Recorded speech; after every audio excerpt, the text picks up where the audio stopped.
Hi, hello. So let's watch another video together. I already made this analysis of this video, but the sound quality was poor. So now let's redo it with a better sound equipment. Thank you for your feedback. Otherwise, I wouldn't notice. And yeah, so this is a video that has been already analyzed by Arin Dier. So you will hear his comment to this situation. And I just wanna do it because there are some points that he's not mentioning, and there is also this important aspect of guys flying two-liners, ENCC's two-liners without proper SIV training, and I want to show you why it's so important to do this and what are the extra risks if you fly like ENC two-liner versus ENC three-liner like the traditional wing. I mean that were standard until 2 years ago. So since there are so many people flying photos now, ENC2 liners, but they don't have all of them probably the SIV. At least from what I was talking, some are really beginners actually pilot flying those wings. So this video is gonna be a nice demonstration of what you risk if you fly this type of wing without SIV. So we already see this. No, we haven't. So let's have a look actually on what's going on, and then I will discuss it. And big collapse. Oh, he's still on the rear risers, both hands, and he pulls the brake, and now it looks like he's got a line over, some kind of nasty cravat here. And a little pumping. It starts an auto rotation. Oh, he's pumping. It's not working. He's losing heading control. He regains heading control. He's pumping, not doing much, kind of barely pumping. Now he grabs the rear riser. He gets heading control again. A little bit of pump with the brake again. It's starting to turn the glider. It's not working. So he grabs the rear riser again. Back onto the rear riser, grabs it, stalls it. Perfect heli. Oh, God, heli. And now he's 720.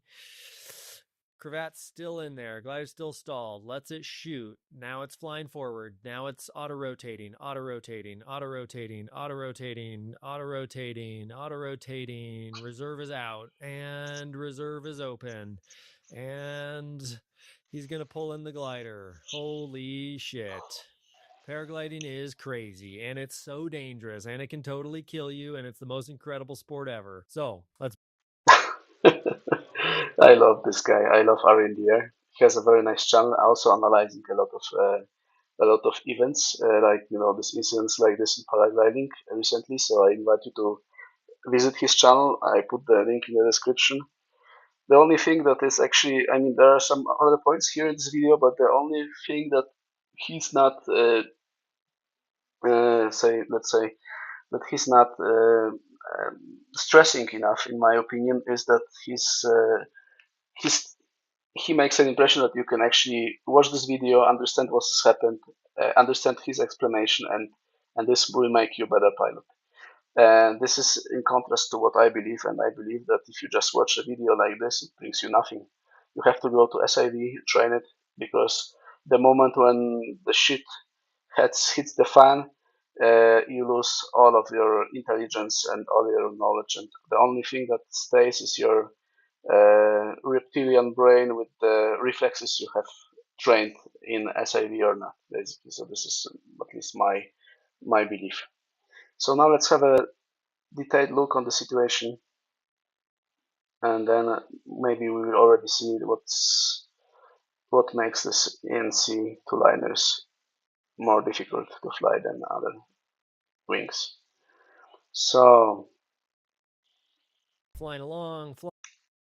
so you see the first thing here is that there is a roll on the row. This guy is flying full speed basically. Yeah, the wing is ENC two liner Photon, a very nice wing, a very stable wing. Actually, it feels like a low B when you fly it, which is actually a bit problematic because it's relatively easy to launch, relatively easy to fly, but it is a very efficient wing. Very few lines means that there is very little drag, so there's very little damping. Although the wing is, I mean, it's not shooting forward if you fly in thermals, but if you gain energy like in a turn, for example, this energy stays with you for a while. So you have to be able to deal with it. And if you fly, and also Photon is a very fast wing, even for like a two-liner C. So if you fly roll on roll, you're really fast and you have a lot of kinetic energy. And kinetic energy, as you may know from physics, is like proportional, or yeah, it comes with the square of the speed. So if you fly 2 times faster, you have 4 times more energy, and this energy has to go somewhere. If you get a collapse, this energy gonna mean that you will fly forward or to the side, basically when your wing stays behind, like folded and generating a lot of drag.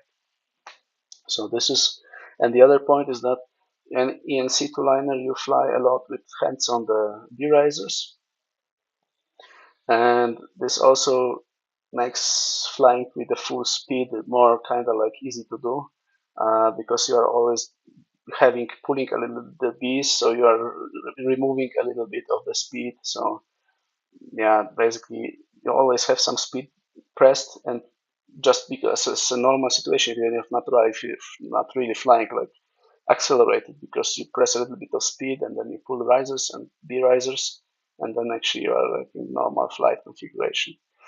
So what I mean is those wings, they are flown with the speed bar quite a lot. And the scary thing is that pilots who have very little experience basically fly them, and who have very little experience in flying on a speed bar, and who have no experience often flying like with SIV flying. So would actually so don't really know what happens later on when you get like a fully accelerated collapse.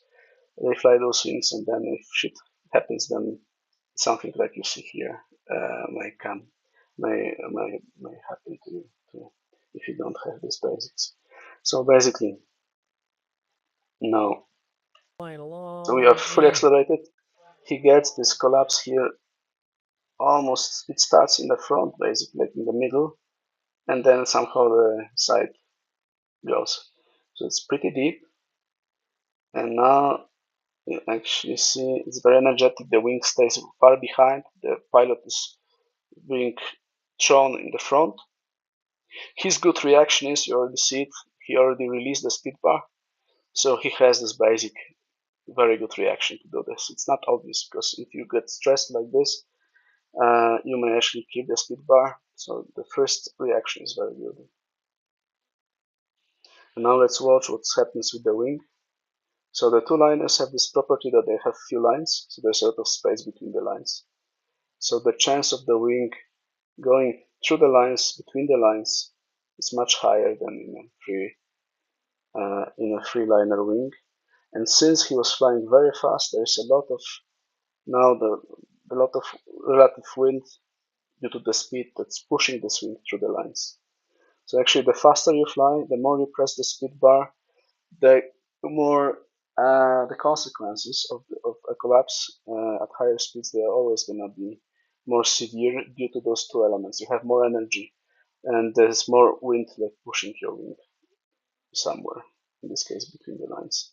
And you can actually see this evolution here, frame by frame, like the wing is being pushed between the lines, and then it stays there. His, you see how it really goes,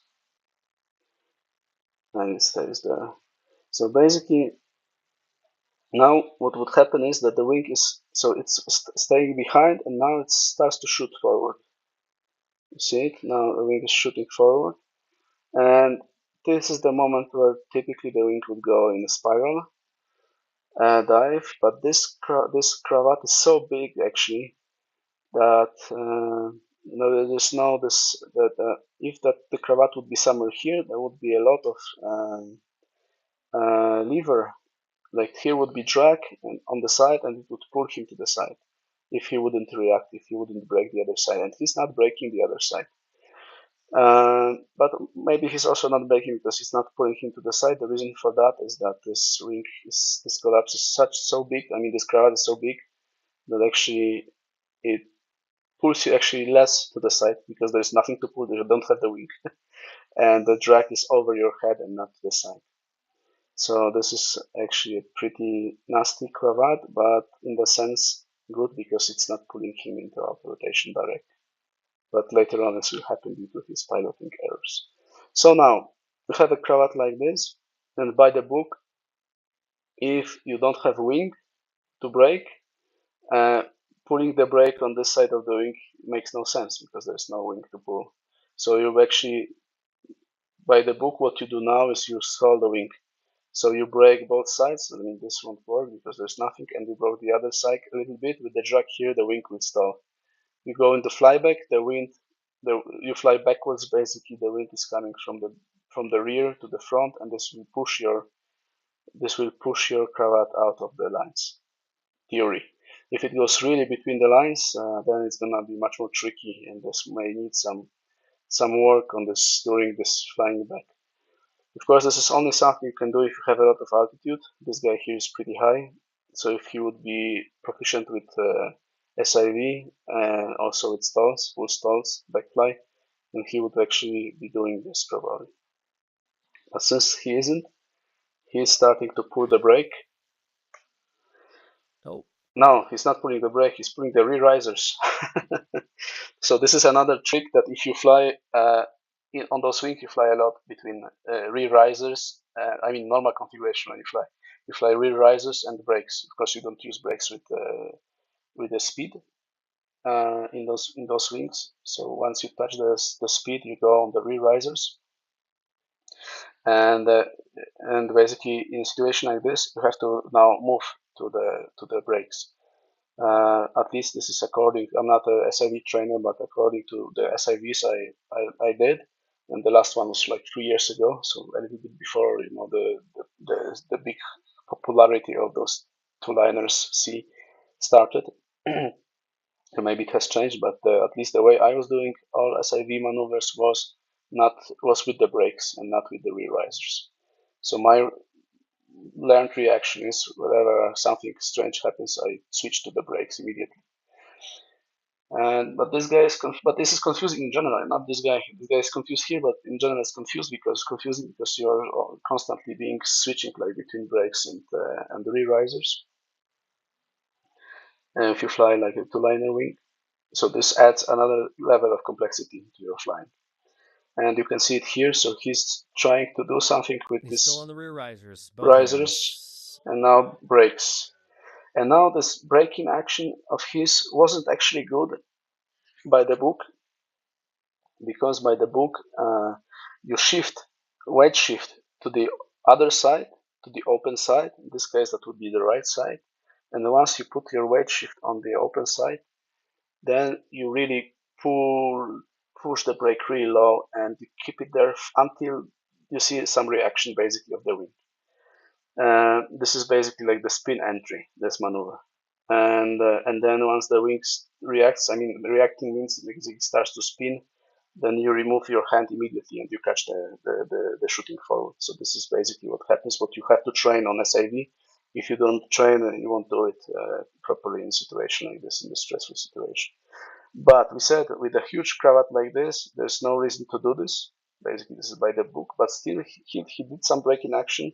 It was deep but short, so not actually exactly how it should be, but still it resulted in opening of this cravat a little bit. So actually it worked. So as you see, sometimes even if you're not exactly doing by the book, it still may work. So it's the conclusion out of this is basically it's always worth trying to do this break. That would be my conclusion, breaking it before you go to stall for a stall, and then And he pulls the brake. now he moves to the rear risers. There is no reason to do this, basically, which is basically showing that he's confused with the situation. And if you train, like, I mean, you won't be able to train cravat like this on SIV, like when it goes through the lines, but you will be able to train like collapses.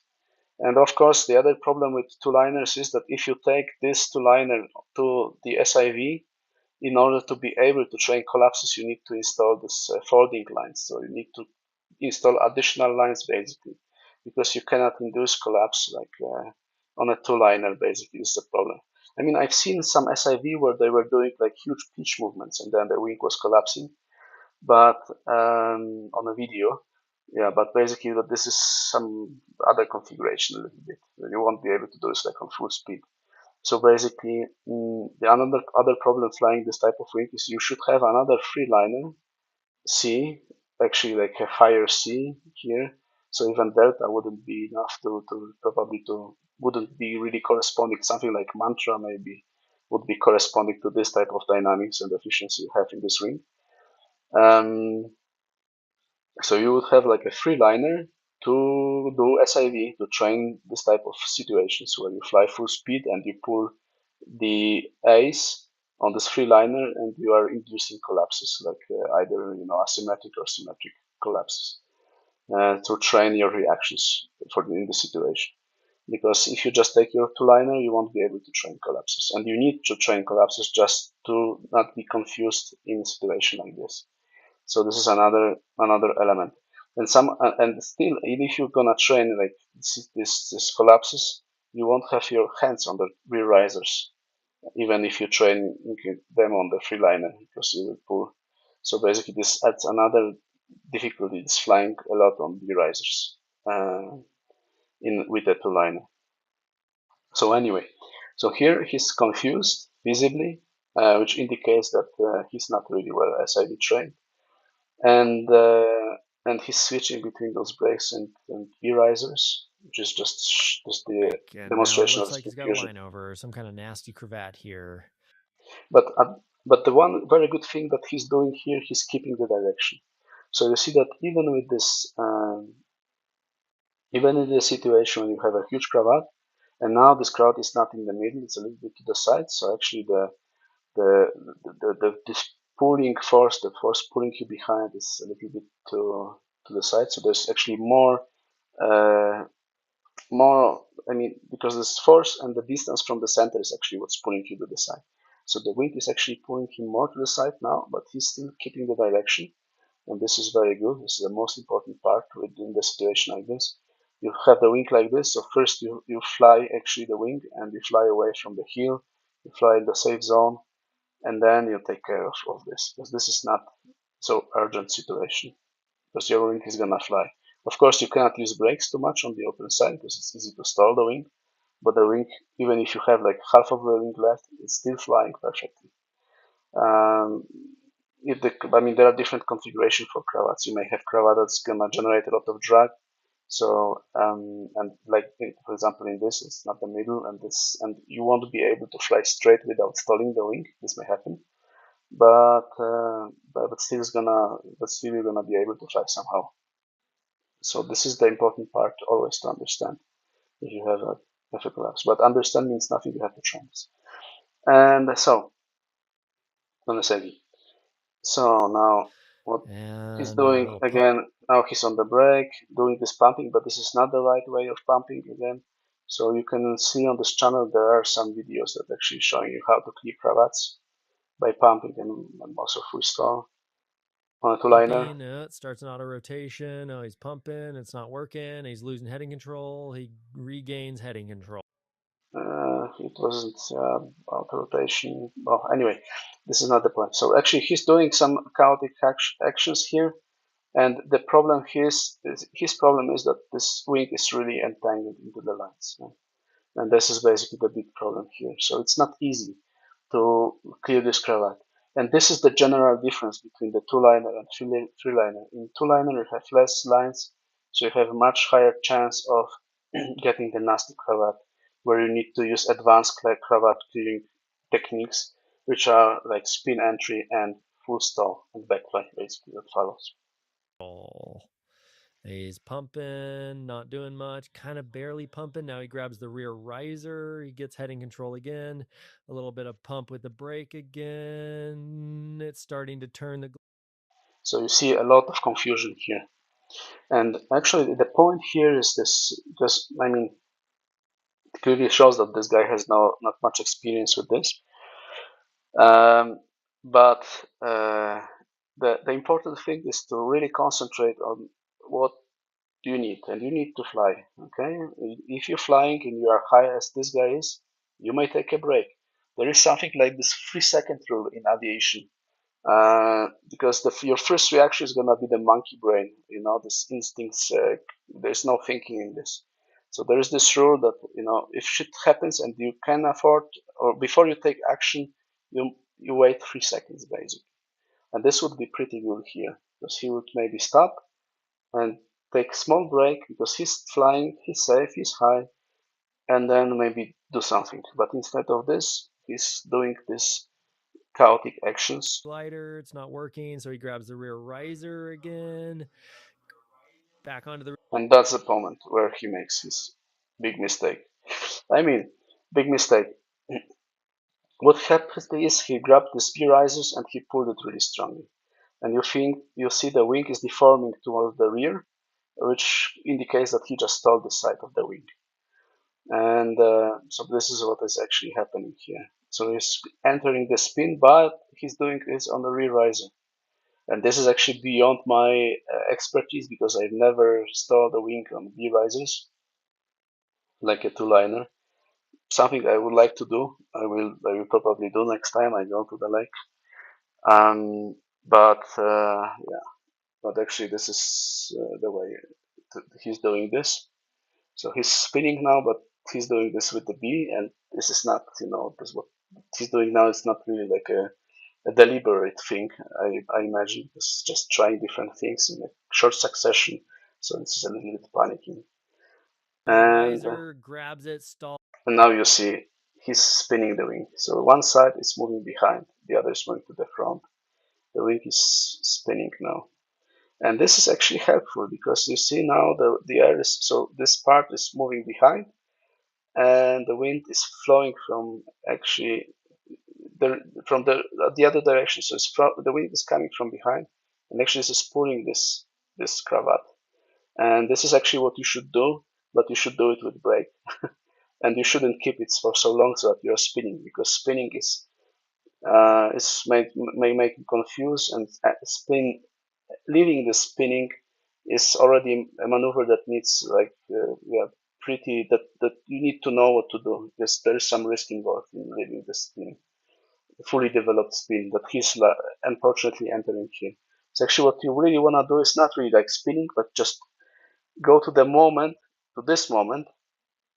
Let's see. No, he's There's this pumping. moment. It's not No, working. not He's not losing heading here. control. He regains heading control.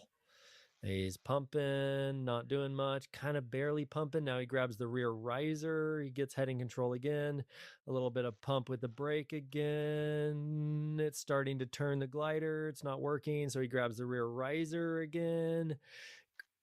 Back onto the rear riser, grabs it, stalls it. So this is actually already a little bit too much because the trick is the moment where the wing starts to move behind and starts to turn is the moment where you release the brake.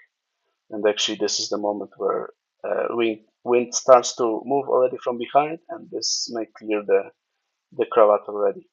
So if we come here a little bit behind to see the moment where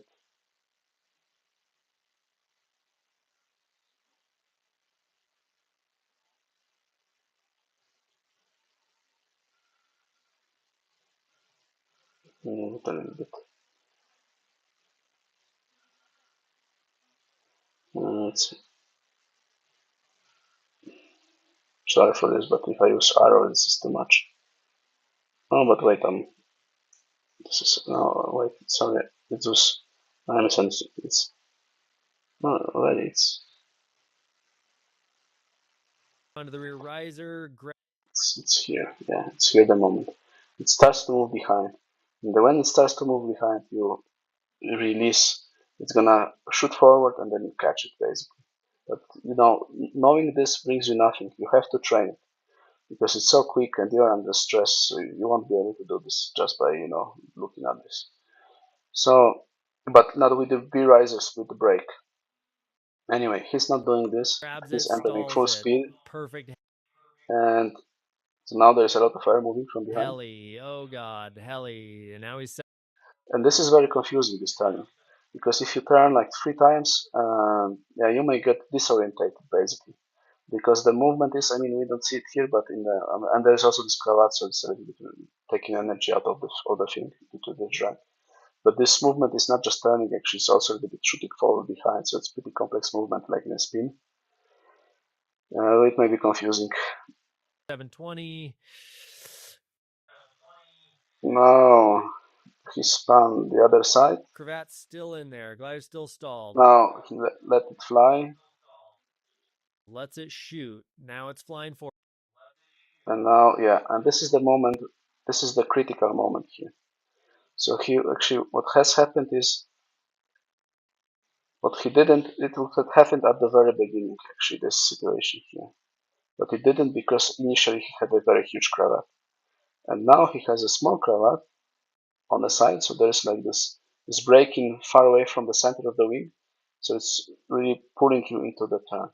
And when he leaves this stall inadvertently, basically what happens is the wing shoots forward with this drag on the side, and this, Shoot. Now yeah, and this is actually the moment. Now you've seen it. It's shooting forward, and there is a lot of drag, and basically it makes you enter like a very steep turn dive, spiral dive. But since he has there's so much drag on this cravat, he's actually pulling him beyond the spiral on the other side, and the other side is SIT, where you are actually turning it's flying forward. so that the wing that's generating the drag is on the top. It's like over the horizon. So this is the SIT, and you are moving backwards. So basically, in this turn, the wing is moving forward, you are moving backward, and the axis of rotation is between you and the wing. This is a very dangerous configuration because if you throw your rescue in this configuration, what happens is that since the axis of rotation is between you and the wing, you throw the rescue, and the wing is gonna come to where you were just in half of a turn. And this is exactly what your rescue is, and it's gonna eat the rescue. So you see it actually here. In a Now moment, it's he's gonna show the auto rescue. rotating, auto rotating, auto rotating, auto rotating, auto So now he's searching the rescue. If I rotating, see, auto rotating, reserve now he showed the rescue, and you see actually how close it was. So we move backwards. You see the rescue is here, and the wing is coming for it. But here he was pretty lucky. We don't see this exact moment, but he's pretty lucky, and the wing does not eat it. So that was another very dangerous situation here because this rescue could be easily entangled into the lines of the wing. And so, and just in order to cope with this, so the first rule is that whenever you make a full turn, it should rescue. Because if you lost control, I mean, if you do a full turn like this, you lose control. So you are evidently behind the game. Because if you are not behind the game, you won't do a full turn. You will stop it before. And if you didn't stop it, if you have one turn, there is no place for trying to fix something, to figure out something. You didn't do it. You did one turn. It means you are behind the game, and the game, and you're showing the rescue. You have to show the rescue now, because if you wait, you develop this SAT config, or you may develop something else. But there's some chance that you develop this SAT configuration, and once you're in this configuration, the chance that your rescue is gonna end up in the lines of the wing is very high. Very high means more than 50% in my opinion, from what I've seen. Maybe even 70% or something like this, depending also a little bit how you throw the rescue. If you throw it more to the top, then it's better to upwards, so to say. Outside and upwards, there is a better chance that it will not fall into the lines than if you throw it behind or if it falls under you. So, summing up, um, why is it so? So this first part actually, why it's so important to do SIV before you fly this type of the wing, is that you have few lines in a two line. There is a lot of space in between the lines. The chance of getting a nasty cravat is very high. This is the first reason. So you have to be proficient in advanced cravat clearing techniques, and those are spear entry and full stop base. So this is the first element. The second is this wing you fly a lot on B risers. So the switching between B risers and brakes adds additional element of confusion in situations like this, which you clearly seen in this video. This the third point is that those wings, they are very efficient wings. You fly on the B risers, which actually makes you kind of like more in control if you fly on a speed bar, and you tend actually fly a lot on speed bar. So you tend to fly very fast. Flying fast means you have a lot of energy, and which means that if this happens, first you will gonna be thrown pretty aggressively. Second, if you have like different cravat than this, you're gonna enter this auto rotation and SIT configuration eventually very quickly if you don't react. The problem here in the second part was when he was really entering this was he didn't break it, because when if he would be a good SIV train, he would instinctively keep the direction. The wing would shoot forward after this mess with the stall, and but he would instinctively break this open side to keep the wing flying straight, and this is not happening here. So this is the point. Um, what else? So you have energy, and the wing is efficient also in a sense that so you are flying fast. So what happens later is everything is very energetic. But also, if you enter turn or something else, it's gonna be quick. If you enter spiral, the spiral is gonna be very fast. Also, if you wanna lose altitude, like losing altitude on a very efficient wing like this, is a very different story. As if you were flying like a B wing freeliner, for example. Because on a wing like this, if you do like a very steep spiral, you're gonna be really handling like a lot of G forces. And if you wanna fly a spiral with less G forces, you're not really gonna go down. And actually, so that's why you may fly with the G shoot that you have if you fly efficient wing for this occasion. Or for example, I do spirals with legs. If I fly in a cocon harness, which is what you fly with this type of wings, then I just break, not break, I would say, I bend my legs in the knees, so I do like more drag in spiral. But still, yeah, but still, it's an issue. You have to be proficient in spirals, also because you may need them. The same, like if you do like big ears here, I mean they're not so nice here, and there is also a risk that the wing stays some not non-zero risk that you will end up with cravat. So there are different techniques for fast descent, and basically like the nice maneuver is like the B stall on I mean the stalling just the outer lines. So it's something also that you have to train the outer B lines, just stalling the tips of the wing, which is pretty basically my maneuver to lose altitude here, like quickly moving forward. And so we said a lot of energy, a lot of efficiency. This photon, because efficiency means a little damping. There is very few lines, so there's little drag close to the wing. So the wing is actually it's not losing energy. So the energy stays with the wing. Typically, it means that the wing is gonna be shooting forward and doing stuff like this because it's very efficient. Also, not just gathering the energy, but also being very dynamic. But in case of photon, this is not actually the case. The photon is a very like pitch stable wing. It's not shooting forward. It's very shooting forward very little, and this is also something that may be confusing. Photon is very easy wing to fly, so to say. I mean, yeah, it's not does not need a lot of active piloting actually to stay over your head. Um, but still, if you enter like a steeper turn, you will pretty quickly understand that you are moving very fast. That this wing is very efficient wing. So it's just a bit confusion with the wing. It's pretty easy to take off. It's pretty easy to fly, but at the same time, it has a lot of energy and it's very efficient. So if you enter like a nasty situation, even a steep turn, you really have to be able to deal with these situations instinctively. And to be able to do this, you have to train it on SIV. Uh, okay. So those are basically the maneuvers. I didn't even mention like the very basic stuff, like you are flying a very like a high C wing basically, which means that the braking, the distance you use in the brakes is much shorter than what you have like in B wings. So it's easier to stall, basically. I mean, not shorter in the sense your normal braking, but the stalling wing is much easier actually than the other wings. So you also have to be proficient with that. You have to understand the stalling point of the wing very well, and not understand, I mean, by knowing, but by training, having done this few times and instinctively detecting when the wing is entering spin or stall. Because this is also what would have saved this guy, because once the wing started to turn, if he would be trained, he would just immediately raise his hand instinctively before he even understood what's going on. Because this is like an instinctive reaction if you train it enough. But this is not happening here. So this guy was lucky because he was high, so he had all the altitude to do this.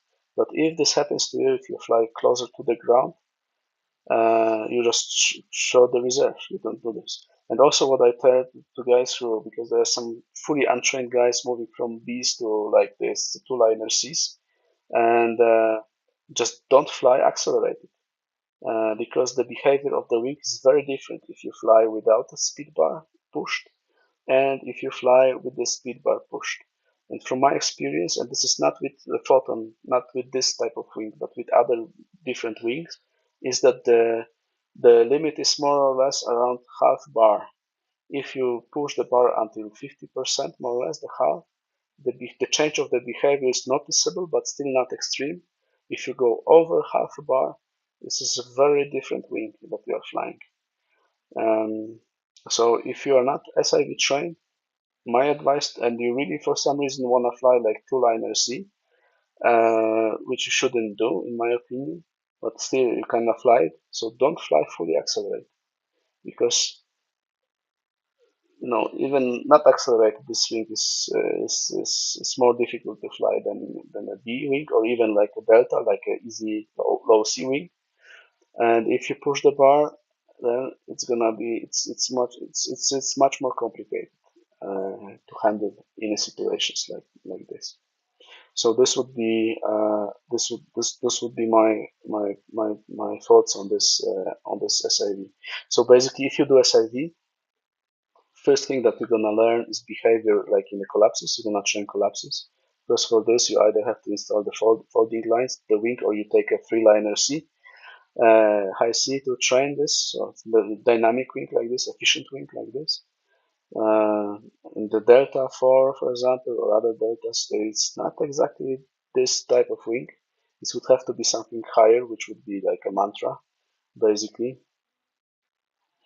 Uh, the wing, old wing that's not produced anymore. Or you take a Sigma.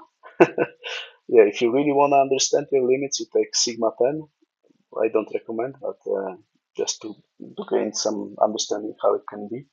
But better don't do this. So take any dynamic efficient C for the SIV, and then but not for your first SIV. Huh?